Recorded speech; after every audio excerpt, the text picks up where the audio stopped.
The golden sun in the west is slowly dipping below the horizon, casting long, soft shadows across the ancient grounds. The Forbidden City, usually bustling with life, is now wrapped in a profound, heavy silence, standing still and timeless in the fading light.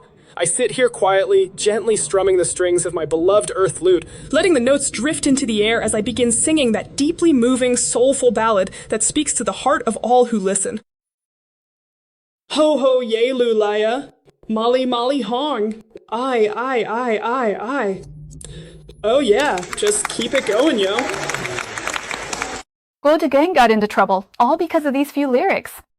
For those of you familiar with this melody, please give me a like now. But is there anything treasonous about the lines he sang? Whose taboo did these lyrics violate? The authorities have now launched an urgent investigation. Will Guo Degang fall? You would never guess that the real root of the trouble lies in his unseen business empire, which swallows up billions. In the next 20 minutes, I will take you through exactly what Guo Degang did wrong. On July 24th, the Qilan Opera Troupe, a subsidiary of Daiyunxie, with packed capacity at the Wuhan People's Art Theater and Jiangnan Theater, Guo Degang, dressed as Ji Gong, took the stage in a wild and eccentric manner. Caught up in the excitement of the performance, this top-tier veteran artist began to let loose.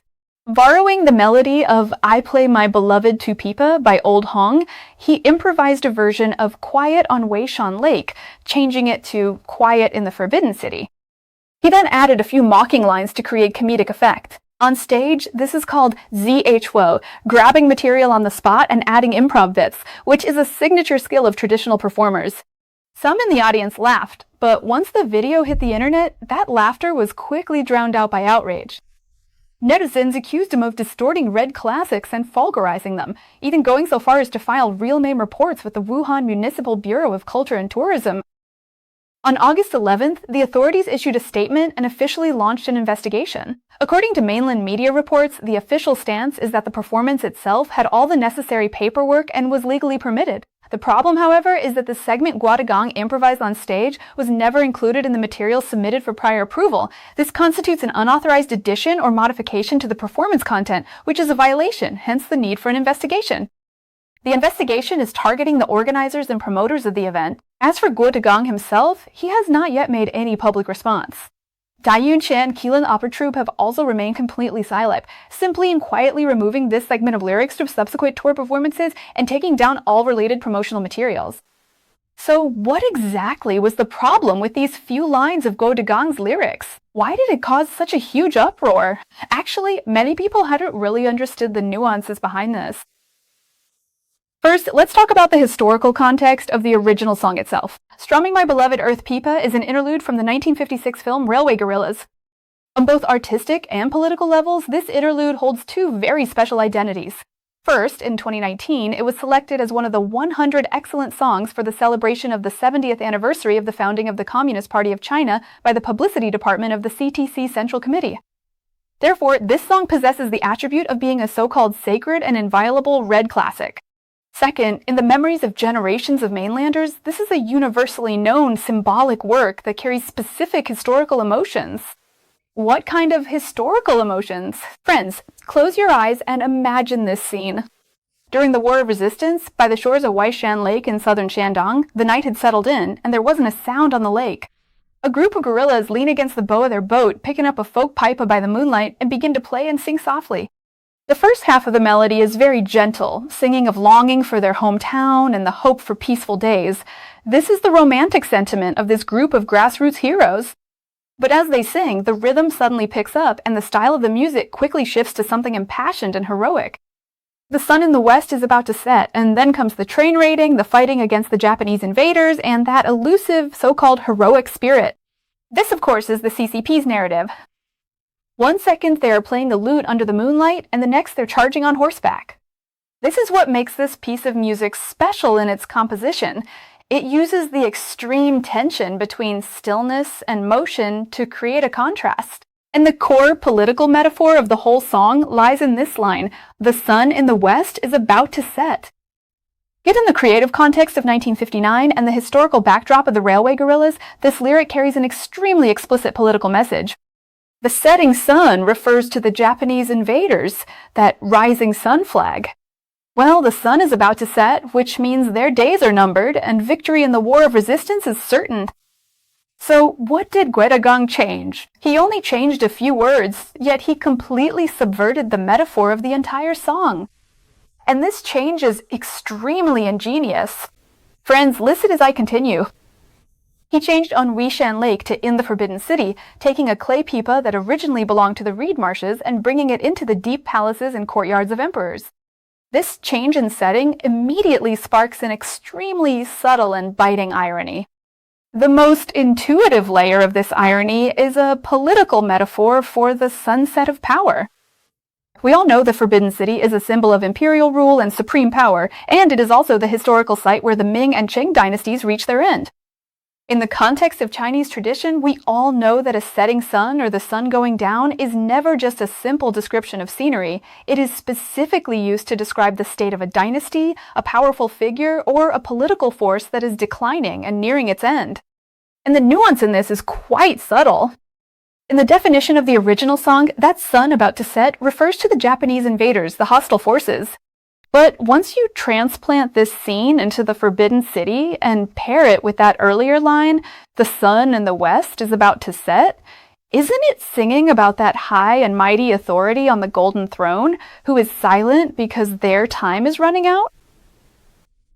Following this scene of the imperial palace, the playful remark Wodegang added at the end is absolutely brilliant.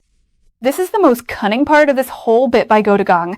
He takes the highest divine power and imperial authority and mixes them, well, with the lowest, gritty street life.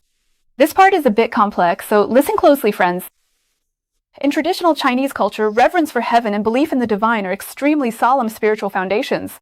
Traditional Chinese culture speaks of the unity of heaven and humanity and the divine right of kings. For someone who rules the empire, their authority is granted by heaven, by the divine. They are mandated by heaven. So throughout the dynasties, you'll find that wise rulers always revered the divine, praying for heaven's protection for the state and its people. But later on, things started to get a bit distorted, which usually happens toward the end of a dynasty. Some powerful rulers, when faced with social crises and governance failures, wouldn't actually solve the problems. Instead, they'd try to use religious rituals to pray for divine protection and consolidate their rule. Take their Zhejiang, emperor of the Ming dynasty, for instance. He didn't attend court for decades, hiding away in the inner palace to practice Taoism and alchemy. Empress Dowager Cixi of the late Qing dynasty, on one hand, was ceding territory and paying indemnities, while on the other, she was in the palace praying to Guanyin, taking photos and chanting Buddhist scriptures day and night, seeking peace of mind, hoping that by burning a few sticks of incense and reciting a few sutras, she could hold on to her empire and her glory. That is a completely different matter from truly believing in and revering gods and Buddhas. In fact, it's the exact opposite. Now, let's take another look at this lyric change by Godegang. The sun, hanging low in the western sky, is just about to set, casting a warm, golden glow over the horizon as the day begins to fade away. The Forbidden City is quiet. I find myself secretly rejoicing deep within my heart for my beloved motherland, while simultaneously resisting the pull of those incredibly moving and nostalgic ballads that tug at my soul. Oh, my Buddha Tathagata, I turn to you in this moment of reflection, chanting the sacred Om Mani Padme Hum, seeking peace and clarity as I hold my homeland close in my thoughts. By placing the scene inside the Forbidden City, the image of this dying regime on the verge of collapse is immediately sketched out in the audience's minds. Immediately after, he blurted out that line, "Oh my Buddha Tathagata, Om Mani Padme Hum." What does this mean? This is Gondagang's killer move. The correct Buddhist chant should be Namo Amidava. The 6-syllable mantra of esoteric Buddhism is Om Mani Padme Hum. If I pronounced it wrong, friends, please correct me. Those are all very solemn and dignified. But what on earth is this mommy mommy hum? That's the kind of fake incantation that street performers, monkey trainers, and charlatans under the Qianqiao overpass would mutter in old movies and classic crosstalk routines to act mysterious and fool people. It's just for laughs. Guodegang uses this made-up street performer incantation paired with a mocking tone and places it into the sacred power space of the Forbidden City. Three things collide right there. First, the supreme imperial power of the Forbidden City. Second, the sacred and solemn divine power of Buddhism. These two things are each more sacred than the last, each more solemn and dignified than the last. Suddenly, with this "Oh Mani Padme Hum," this crude street-level slang from the Tianqiu markets thrown into the mix, the facade of supreme imperial power trying to preserve its dynasty by burning incense and worshipping Buddha is suddenly knocked right off its pedestal, turning it into a laughingstock in the local tea houses. Folks, think about that for a second. Isn't that exactly what it means? If you agree with what I've said, give me a like. Who is being satirized here? It's those pretentious people, the big shots in the halls of power. With prayer beads hung and scriptures chanted, they look pious, but what they're reciting is nothing more than abracadabra, incomprehensible gibberish. They're full of ideologies and fake moralizing about serving the people, but in reality, they've been seen through long ago and have become a laughingstock among the common folk. Furthermore, he also satirizes the futility of such pleading.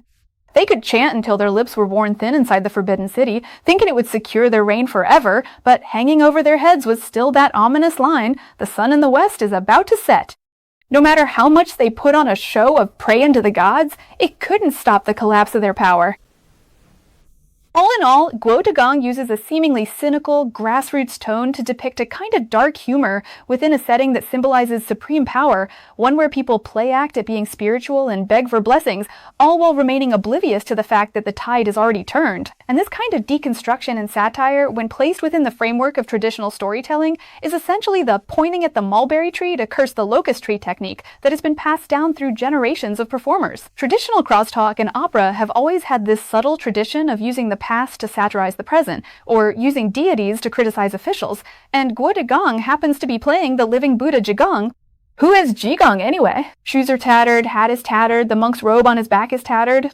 He's a living Buddha who plays the fool, yet sees right through the world, specializing in beating out those high-ranking officials who oppress the common people. So, using Jigong's voice, Guo Degong performs this piece on stage. It's a living Buddha who specializes in dealing with the powerful, singing a tune about the end of the road for the elite, mixed with a spell that exposes the nonsense for what it really is. Isn't the implication here, the way he's using the subject to criticize someone else, obvious enough? So you see, these few short lines of lyrics are layered one on top of the other. The setting sun shining on the Forbidden City is a political metaphor.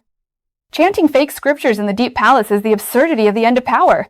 And singing it through the mouth of Jigong is the mockery of a clear-eyed commoner. These three layers stacked together make for a brilliantly executed piece of dark humor. Friends, do you think this move is clever or what? If you think it's clever, leave me a comment saying good with an exclamation mark. As for this outburst from Guo Degong, I'm not sure if it was unintentional or intentional. This is a question I'd like to ask you all as well. Do you think Guo Degong did this unintentionally, or was it intentional? A corresponds to unintentional, and B corresponds to intentional. Let me know in the comments. Keep your answer in mind for now, and see if you still feel the same way after I explain the much bigger root cause behind this. This isn't the first time Guo Degong has gotten into trouble. In fact, in just 1 year, this is already the 4th time. This isn't the first time Guo Degong has gotten into trouble. Back in November of last year, during a special performance at the Beijing Exhibition Center Theater, Guo Degong and Yu Chun performed a 30-minute crosstalk piece called High Skill, Low Courage. In this performance, Guo Degong appeared to be poking fun at the old state-run crosstalk troops from 30 years ago, but in reality, he was satirizing the bureaucratic chaos within state-run arts organizations.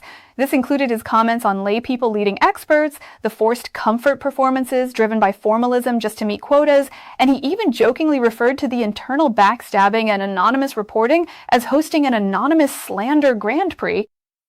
The most vivid scene he described was a meeting within this troupe. The stage was packed with people giving orders, a row of troupe leaders, a row of deputy leaders, and another row of various directors, critics, and theorists.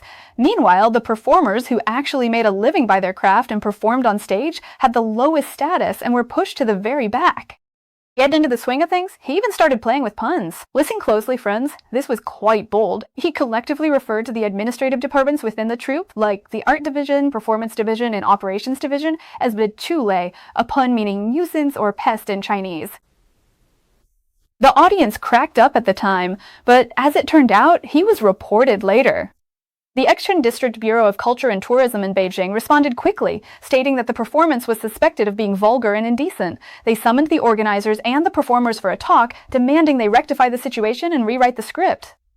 The most intriguing part is that the authorities later admitted themselves that this performance had actually passed the review process beforehand. Guo Degang later replied with a remark full of hidden meaning, saying that people's hearts are elegant and quiet, and their quality is extremely high, and also that this was a case of bad people leading confused people to attack good people. That's quite something. It was also during that same period that on the Peking opera stage of the Qilin Theater, Guo Degang was reported to the local culture and tourism department because of a joke about a prop and a few improvised lines. The authorities suggested that Dianxie should pay attention to improving the quality of its performers. Later on, in April of this year, Guo Degang led a team to Sydney for an overseas show. In one of his bits, he made a joke about the Let 100 Flowers Bloom policy, which was then accused of smearing the arts and literature sector's Double 100 policy, sparking another round of reports and controversy. From the initial talks and warnings to this latest formal investigation, Guo Degang has been reported 4 times within a single year. As a seasoned veteran in the industry, how could he keep crossing the line like this without changing? The answer lies hidden in a project of his that serves as both a passion project and an experimental ground, the Qilin Opera Troupe. The Qilin Opera Troupe is a notoriously difficult place to make money. Although crosstalk is dramatic, it has long been viewed by the orthodox opera world and mainstream cultural circles as mere street-level, vulgar entertainment. Guo Degang, however, happens to be incredibly obsessed with Peking opera. In 2012, he gathered a group of renowned opera masters to establish the Qilin Opera Troupe. The name of this troupe isn't taken from his son, Guo Qilin, but is actually a tribute to Mr. Zhao Xinfang, the founder of the Qi School of Peking opera. Mr. Zhao's stage name was Qilin Tong. The location for the premiere was set at the Sancheng Garden in Beijing, an old theater with a 200-year history. But this labor of love was a total disaster at the beginning. When the Qilin Opera Troupe first started, the seats were rarely full. The worst show only sold 9 tickets, and they only made a dozen or so yuan in 3 months. 3 months after opening, Guo Degang couldn't keep it up anymore and at one point suspended the Peking opera performances at Sancheng Garden.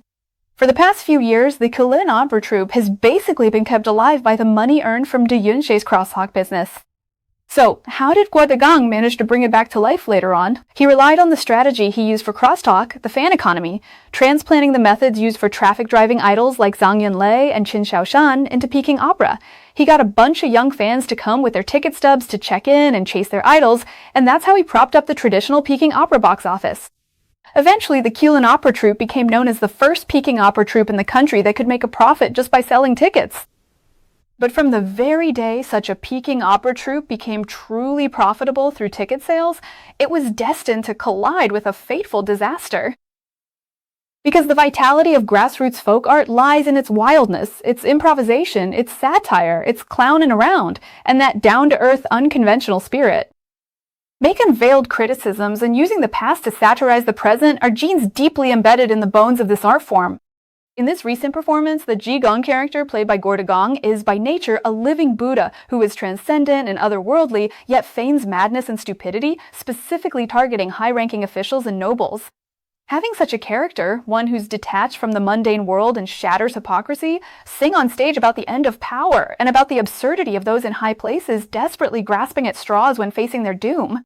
In the realm of folk art, this is an indescribably brilliant masterpiece. So, was this vocal performance by Guo Degang purely an ultimate ascent in expression confined to the artistic realm? Or was it a direct expression of his inner thoughts under the guise of traditional opera? That, perhaps, is a matter of opinion.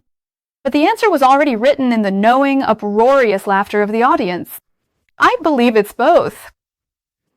When the ascent of art steps onto the red lines drawn by the authorities, which no one can see, this is the tragic fate that all Chinese folk arts, using language as a medium, can never escape under the control of the CCP. As the sun begins its slow descent toward the horizon, casting long shadows across the ancient courtyards, the day draws to a peaceful close. In this fading light, the majestic forbidden city settles into a profound silence, standing as a timeless witness to the transition from the bustle of daylight into the stillness of evening. I find myself sighing for my beloved hometown, and I am sighing too for the profound Di, that deep-rooted virtue of the Eastern people. 70 years ago, in the reed marshes of Weishan Lake, the earth lute played that dawn was breaking. 70 years later, in the quiet, forbidden city, the silence is pierced by this mocking voice. In the tacit understanding between the stage and the audience, people are also waiting. Is dawn about to break? All right, that's all for the day. Friends, if you like my show, don't forget to give me a like. New friends, welcome to subscribe to Truth Viewpoint. What are your thoughts on Gua Dagong being fined and investigated this time? Do you think Go Dagong will fall this time? Let's wait and see and cherish the moment. Subscribe to Truth Viewpoint and we will continue to follow this in our short videos. Alright, finally, I'd like to ask you all for a small favor. Don't forget about the fan hype feature. Also, if you think my show's pretty good, please recommend it to your friends so that we can all get a complete overview of a hot topic in just 15 to 25 minutes. Saving everyone some time. Alright, that's all for today. Thanks for watching, everyone. Don't forget, we'll be back at the same time this Saturday on True Viewpoint. See you then. Bye!